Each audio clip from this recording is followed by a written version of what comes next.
Selamun Aleyküm. Tüm İslam aleminin Kurban Bayramı mübarek olsun. Doğu Türkistanlar adına selamlar, saygılar, sevgiler. Bugün Perşembe saat 11:50. Ankara Hacettepe Camii'deyiz. Doğu Türkistan'da zalim Çin tarafından şehit edilen Mehmet İmincan Yunus ünlü alimimizinki gıyabi cenaze namazı için buralarda sizlerini bekliyoruz. İnşallah da 1,5 saat zamanınız var. Ankara'daki tüm vatandaşlarımızın, milletvekil bakanlarımızın, tüm kardeşlerimizin, Doğu Türkistan davası gönül vermiş olan tüm kardeşlerimizin gıyabi cenaze namazına katılmasını rica ediyorum. İnşallah Hacettepe Camii'de cümlemizi bekliyoruz.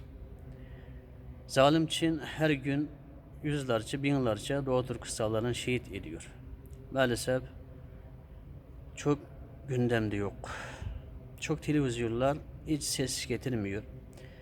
Zalim Çin tarafından satın alındı mı bilmiyoruz. Allah onların hidayet eylesin.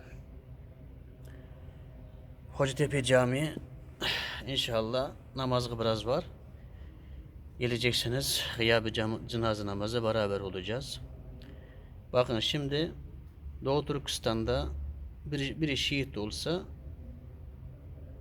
kendi şehidimizin cenaze namazını yapmamız mümkün değildir. Ne ölüge ne dirik ne ölüge sahip çıkamıyoruz. Namazını kılamıyoruz. İmkansız. Türkiye'de gıyabi cenaze namazı kılıyoruz. Yıllardır bunu yapıyoruz zaten. Türkiye'de Doğu Türkistan'daki şehitlerimiz için gıyabi cenaze namazı kılmak için izin veren Türkiye Cumhuriyeti'ne, Türkiye Diyanet İşleri'ne, Türkiye Muhtilik'e, tüm Doğu Türkistanlılar adına teşekkür ediyorum.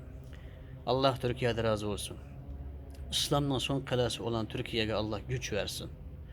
İnşallah bugün Suriye'ye, Filistin'e arkana yardım ettiği gibi İnşallah Doğu Türkistan'a yardım etmeyini Allah nasip etsin.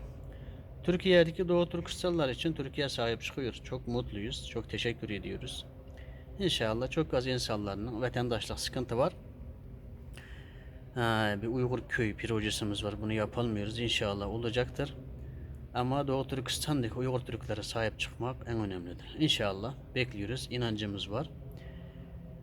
Cümlemizi Hacettepe Camii'de bekliyoruz. İnşallah burada gıyabi cenaze namazı kılmak, Doğu Türkistan'daki şehitlerimize dua etmek için. Allah cümlemizden razı olsun.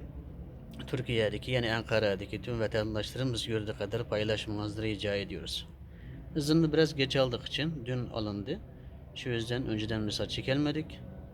Zamanı olan, sesimizi duyan herkesin burada olmasını rica ediyoruz. Cümlemizden Allah razı olsun. Selamun Aleyküm ve Rahmetullahi ve Berekatuhu.